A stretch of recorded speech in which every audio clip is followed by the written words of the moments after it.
नमस्कार दोस्तों, आज मैं आपके लिए एक और नई प्रस्तुति लेकर आई हूँ। आज मैं आपको एकादशी व्रत का पूरा परिचय दूंगी और एकादशी व्रत कब रखा जाता है और एक साल में कितनी एकादशी आती है इसके बारे में आपको बताऊंगी। साथ ही साथ सभी एकादशी व्रत की कथा भी आपको सुनाऊंगी। तो चैनल के साथ जुड़े रहिए और चैनल को सब्सक्राइब, शेयर और लाइक करना मत भूलिए। तो आइए शुरू करते हैं एकादशी व्रत का परिचय। भगवान श्री कृष्ण अर्जुन से बोले कि एक बार नैमिषारण्य में शौनक आदि 88,000 ऋषि एकत्रित हुए। उन्होंने सूत जी से प्रार्थना की, हे सूत जी, कृपया कर एकादशियों का महत्व सुनाने की कृपा करें। सूत जी बोले, हे महर्षियों, एक वर्ष में 12 महीने होते हैं और एक महीने में 2 एकादशी होती है। सो एक वर्ष में 24 एकादशी हुई। जिस वर्ष में लौंद मास पड़ता है उस वर्ष 2 एकादशी बढ़ जाती है। इस तरह कुल 26 एकादशी होती है। उनके नाम इस प्रकार है: उत्पन्ना एकादशी, मोक्षदा एकादशी जो मोक्ष को देने वाली होती है, सफला एकादशी सफलता देने वाली एकादशी, पुत्रदा एकादशी पुत्र को देने वाली एकादशी, षटतिला एकादशी, जया एकादशी, विजया एकादशी, आमलकी एकादशी, पाप मोचनी एकादशी पापों को नष्ट करने वाली एकादशी, कामदा एकादशी, बर्थुनी एकादशी, मोहनी एकादशी, अपरा एकादशी, निर्जला एकादशी, योगिनी एकादशी, देवशयनी एकादशी, कामिका एकादशी, पुत्रदा एकादशी, अजा एकादशी, परिवर्तनी एकादशी, इंदिरा एकादशी, पाशाकुशा एकादशी, रमा एकादशी, देवोत्थानी एवं अधिक मास की दोनों एकादशियों के नाम पद्मनी और परमा एकादशी। ये सब एकादशी यथा नाम तथा फल देने वाली है। 26 एकादशियों के महात्म्य का वर्णन। जो पुण्य चंद्रमा या सूर्य ग्रहण में स्नान या दान से होता है तथा जो पुण्य अन्न दान, जल दान, स्वर्ण दान, भूमि दान, गोदान, कन्यादान तथा अश्वमेध आदि यज्ञ कराने से होता है, जो पुण्य तीर्थ यात्रा तथा कठिन तपस्या करने से होता है, उससे अधिक पुण्य एकादशी व्रत रखने से होता है। एकादशी व्रत रखने से शरीर स्वस्थ रहता है, आंतड़ियों की मैल दूर हो जाती है, हृदय शुद्ध हो जाता है, श्रद्धा भक्ति उत्पन्न हो जाती है। प्रभु को प्रसन्न करने का मुख्य साधन एकादशी का व्रत है। एकादशी व्रत करने वाले के पितृ योनि को त्याग कर स्वर्ग में चले जाते हैं। एकादशी व्रत करने वाले के 10 पुरखे पितृ पक्ष के और 10 पुरखे मातृ पक्ष के और 10 पुरखे पत्नी पक्ष के बैकुंठ को जाते हैं। दूध, पुत्र, धन और कीर्ति को बढ़ाने वाला एकादशी का व्रत है।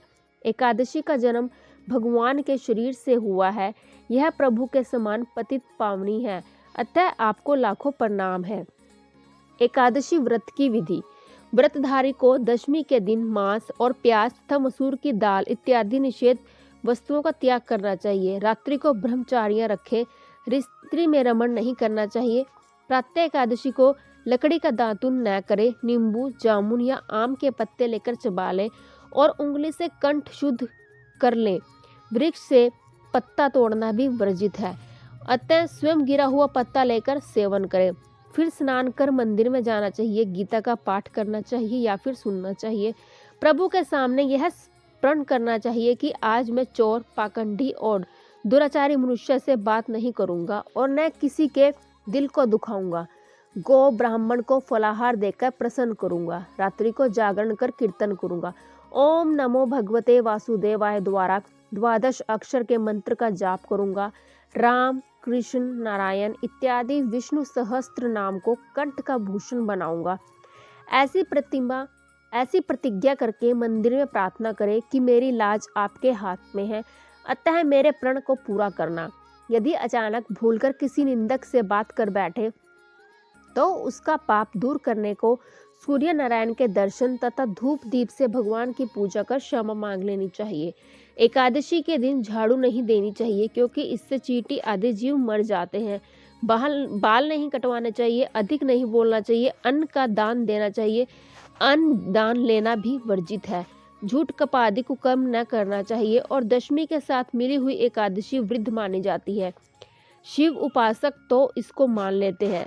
वैष्णवों को योग्य द्वादशी से मिली हुई एकादशी का व्रत करना चाहिए और त्रयोदश आने से पूर्व व्रत पूर्ण कर लेना चाहिए। फलाहारी को गोभी, गाजर, शलजम, पालक, कुल्फा या साग इत्यादि नहीं खाना चाहिए और मूली, आम, अंगूर, केला, बादाम, पिस्ता इत्यादि अमृत फलों का सेवन करना चाहिए। प्रत्येक वस्तु प्रभु को भोग लगाकर तथा तुलसी दल छोड़कर खानी चाहिए। द्वादशी के दिन ब्राह्मणों को मिष्ठान और दक्षिण से प्रसन्न कर परिक्रमा ले लेनी चाहिए।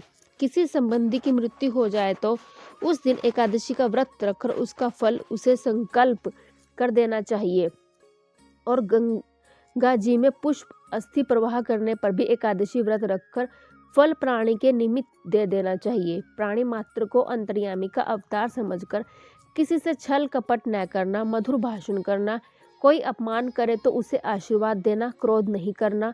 क्रोध चंडाल का अवतार है। आप देवता रूप हो, संतोष कर लेना। संतोष का फल सर्वदा मधुर होता है। सत्य भाषण करना, मन में दया रखनी चाहिए। इस विधि से व्रत करने वाला दिव्य फल को प्राप्त करता है।